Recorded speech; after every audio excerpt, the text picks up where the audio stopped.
Testing. Testing. Mommy made me mash my M&Ms. Hello. My name is Spence Farmer, and I am an artist based here in Evansville, Indiana, our fine city. And in this video, I'm going to walk you through my proposal for the McCollough Branch Library mural. Let's get started. I'm excited to show you what I've done. My ambition for the project was to make a timeless design for today, something that is classy, but that is also very modern, fresh, and exciting. The three major constraints that I saw in your call for artists is the fact that the mural really needs to be for all audiences.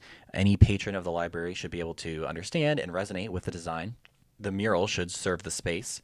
We are enhancing the renovation and paying homage to the history of the building. And I am avoiding cliche at all costs. I actually loved the note that you had about children reading on the hillside. That was very funny. And so we are doing nothing that is on the nose, overly branded, sweet, or obvious. So I start all design projects with research. I want to know exactly what EVPL is up to, what McCollough has to offer, and the history there. And so I started with the vision and mission statement of EVPL. We cultivate curiosity by creating wonder. And I am giving weight to the primary feeling words here in the mission and vision statements. For wonder, I think of vitality, engagement, and boldness, and communities united through shared exploration and understanding. For this one, I am thinking of motifs that reinforce connectedness, harmony, and discovery. And of course, there is the legacy of McCollough to uphold. So I want to draw from the roots of EVPL and Ethel McCollough's story as the first professional librarian. I also want to play into the mid-century modern architecture of the space with the updated sensibilities of the renovation project, of course. We want something that is trusted, potentially with stable and balanced geometric forms, something that is timeless. I want to draw from enduring visual languages that are both playful and sophisticated and personal. These would be the figurative and typographical elements in my designs that sort of evoke the nostalgia or narrative of the space. And here are 4 brand pillars that I've extrapolated from all of that research. We want a design that reflects insight, connection, wonder, and unity. This is a bit of a mind map of the different visual languages and inspirations that I was drawing from this project, given all the research, starting with the Bauhaus, going back to the 1920s, and German designs. These are timeless and tasteful. The geometric forms of the modernist movement call back to the 1920s in Ethel McCollough's time, as well as the mid-century architecture on display at McCollough Library. And the relationship between function and form really evokes those pillars of insight, trust, and wonder. Next up is some of the 1960s graphic design work from Herman Miller.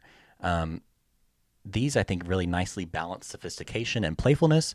Drawing from this visual language is another nod to the mid-century architecture and the relationship between form and function. And the third inspiration here would be risograph print.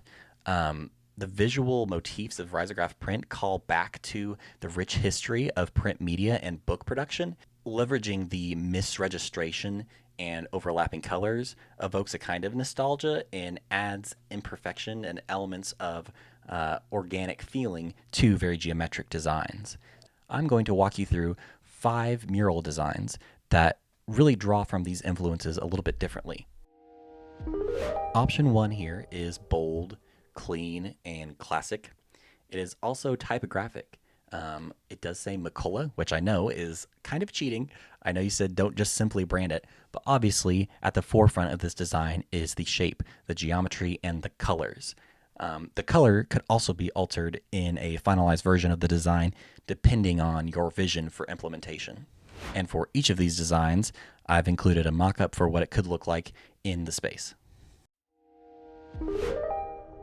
Option 2 was a further exploration of these bold typographic elements, but with the incorporation of a grid. The grid evokes networks, roads, connection. I also think of pages of books, open books, or stacks of books with some of these curved elements. We have the misregistration motif again. This piece is more subtle, but also typographic. The message, read more. Option 3 is more of a patterning approach, tiles, or even information. This piece is also typographic and reads McCollough in the 2 center rows. Option 4 is an exploration of the same shape language, but dialed back a bit. This is a more subtle and a more neutral approach, and it plays more into the balance and harmony elements of the brand identity. Finally, option 5 here. Option 5 is a more colorful, energetic approach to the space. This one leans all the way away from the typographical influences and focuses more on a narrative. This piece was inspired by my personal experience with the library, checking out books with a parent during the summertime. So we have the two big circles that evoke sort of an adult and a child.